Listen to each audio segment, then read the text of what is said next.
Привет. Привет. Заходи. Снега сколько намело. Да. Обещали хорошую погоду и обманули.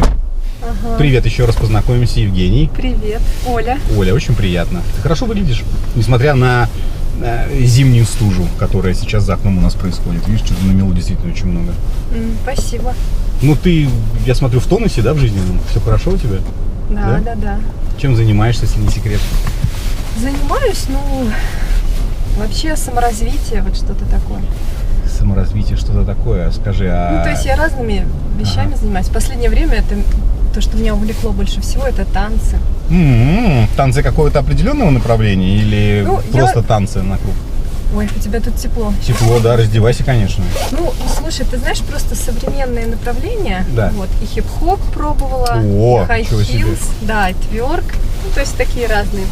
То есть, Немного знакомых слов я услышал, но в целом я тебя понял. Друзья, в эти непростые времена есть выходы для того, чтобы заработать денег и как-то пережить трудности. Если вдруг вас уволили с работы, либо сократили, либо по каким-то причинам вы лишились дохода, вы всегда можете, и у вас есть личный автомобиль, вы всегда можете воспользоваться тем, чтобы поработать в такси, временно или постоянно. Пожалуйста, мы всех приглашаем. У нас очень крутой парк, у нас реально моментальные выплаты, у нас офигительная служба поддержки, и мы подключаем в течение вот такусеньки короткого времени. Всех приглашаем, все, кто нуждается, и все, кто планировал работать в такси, приходите к нам, обязательно мы всех накормим, обуем и обогреем. Не грустите, все будет хорошо. Удачи! Хотелось бы, может быть, если получится в танцовщице стать, то универсальным танцором, то есть такие современные. Ничего себе, это хорошая цель. Но я хотел спросить еще, финансовое обеспечение, откуда, может, работа какая-то у тебя, ты работаешь где-нибудь? Работа. Слушай, я не любитель работы, я тебе честно скажу. То есть работа это такая штука. Какая? Это для вас, для мальчиков, для мужиков. Я думаю, для кого она? Для нас, для мужиков. Нет, серьезно, знаешь, работа это... Это что? Не знаю, я работала в разных сферах, но сейчас как-то просто не тянет. То есть я пока не нашла свое, знаешь, такое, чтобы мне хотелось этим прям заниматься именно такой, на серьезный.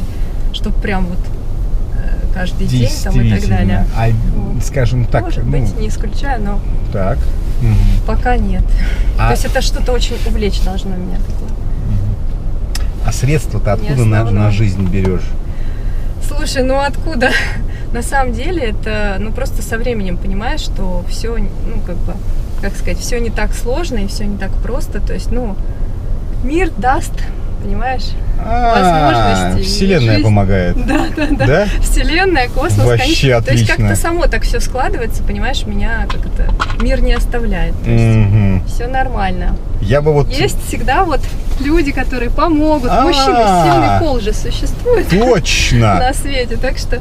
Я только хотел сказать, может, меня научишь, но ты меня опередила, и я понял, что в этой части я боюсь не... Не, вы это умеете как раз. То есть мужчины-то, вы же умеете работать, трудиться, вы любите свое дело, я профессионал. То есть это ваша фишечка. Просто девочкам это сложнее. Мы больше так по творчеству,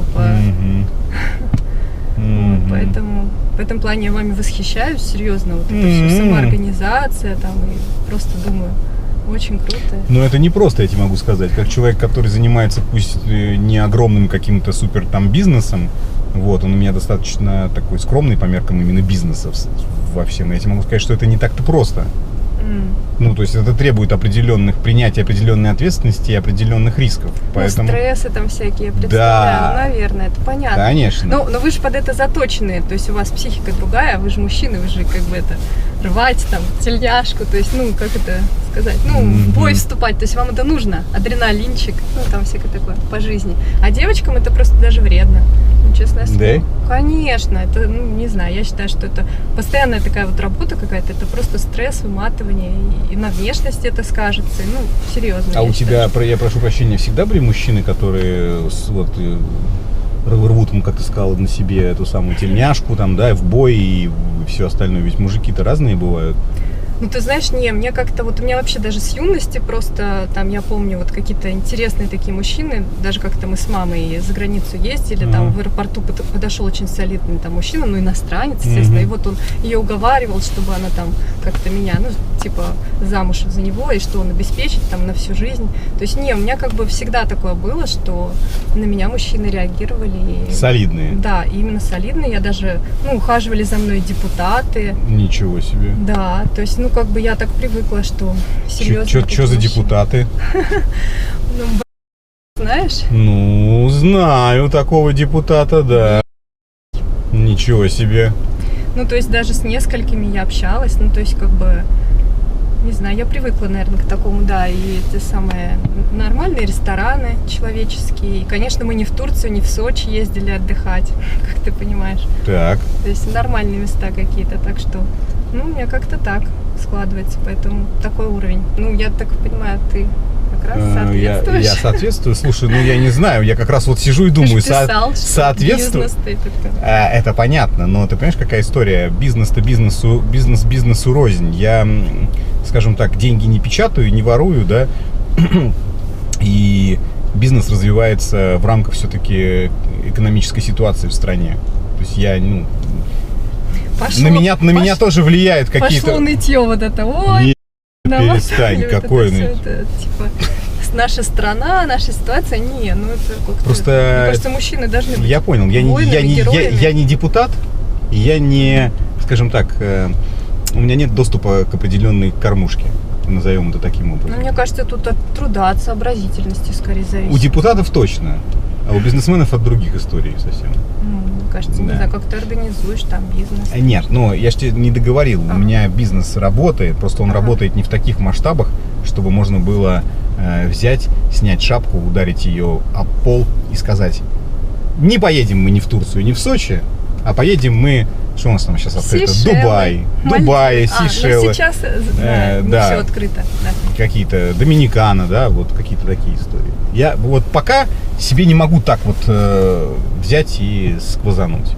Но я к этому стремлюсь, ты знаешь, я к этому стремлюсь. Ну, прямо обеими руками и ногами. И как скоро ты этого достигнешь? Ну просто я привыкла как бы, ну, к какому-то определенному такому уровню, то есть, ну...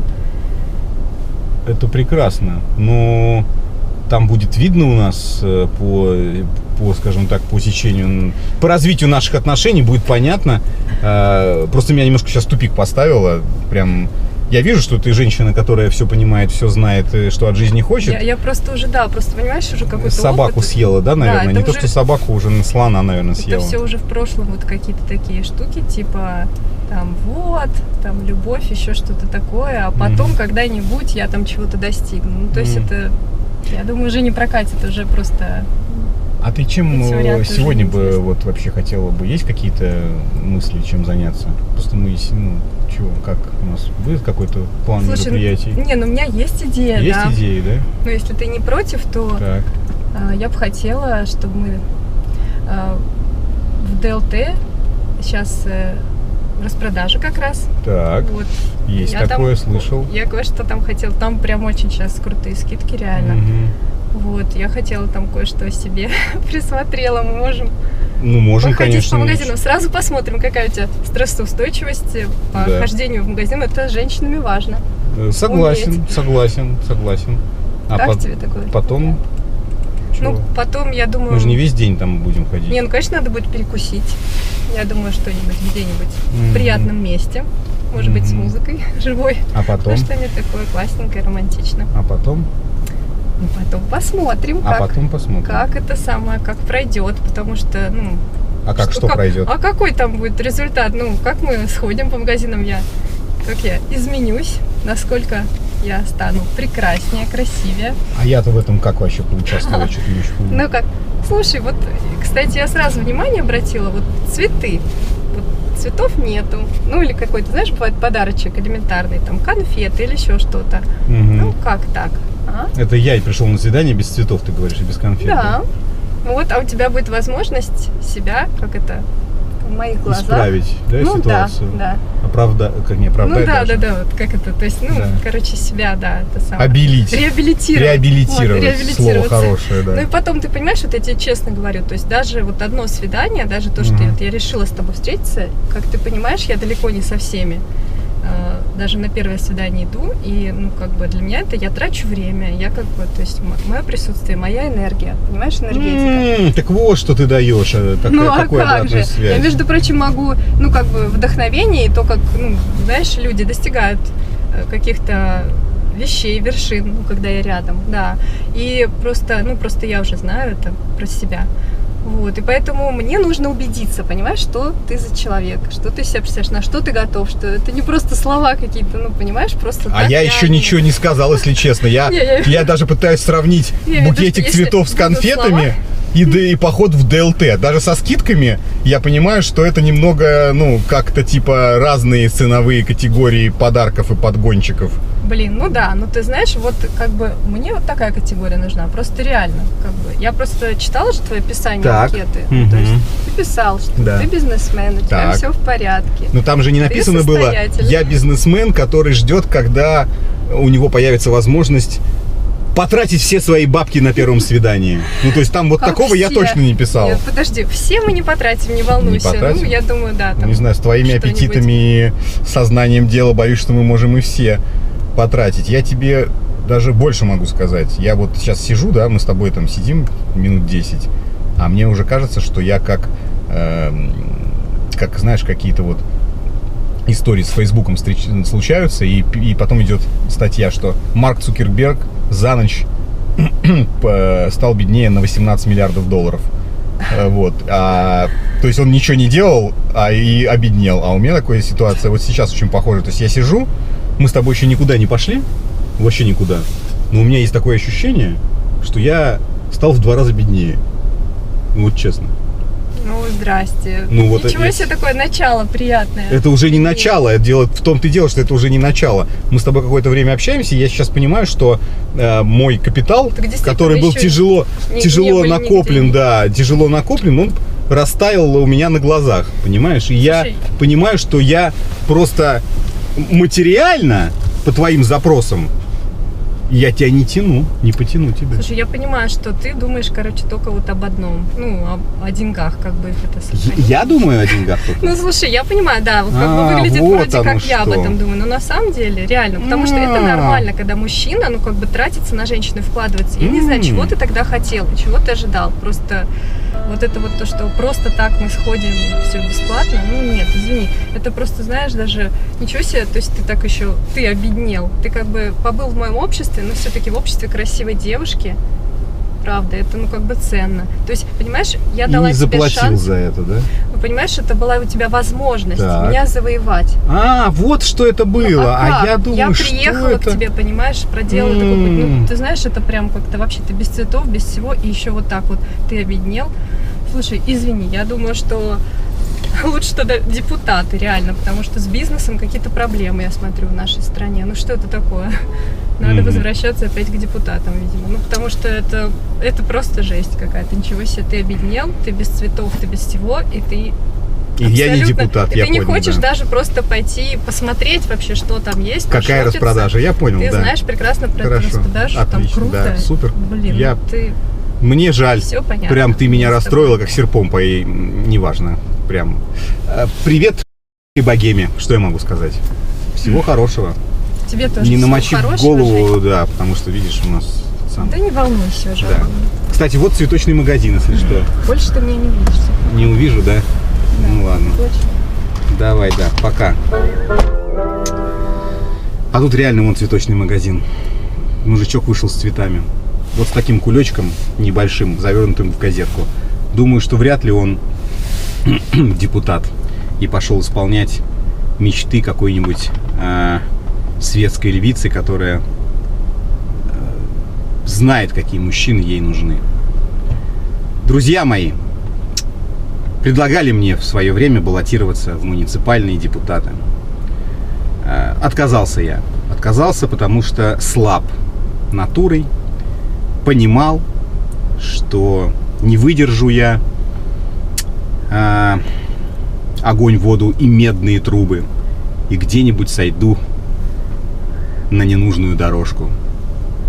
И правильно я сделал, потому что сейчас бы я встречался вот с такими бы вот красотками. И что уж там говорить. Поставил бы под удар свою карьеру. Лучше я буду заниматься своим мелким бизнесом. И все будет у меня хорошо. А вы, друзья мои, пишите на оценочку опять девочку. Я не знаю, как ее назвать, девочка. Назовите как-нибудь. И на оценочку от 1 до 10. Возможно, среди вас будут и деятели, которые скажут: Женек, нищеброд ты рыжий. Даже так, нищеброд ты ржавый. Куда ты вообще лезешь? Твое дело на московском вокзале бездомных женщин удовлетворять. Пишите, будет очень интересно. Я поеду дальше. Меня ждут невероятные приключения в Простоквашино. Поеду за город. Это все. Пока-пока. Целую ручки, обнимаю. Пишите. Только лучший таксопарк, только Такси Хайп. Ждем именно тебя. WhatsApp и Telegram в описании. Приходи, подключим тебя за 3 секунды. Выводить будешь бабки когда захочешь, ежедневно, ежечасно, ежеминутно. И у нас очень крутая служба поддержки. Жду, пиши.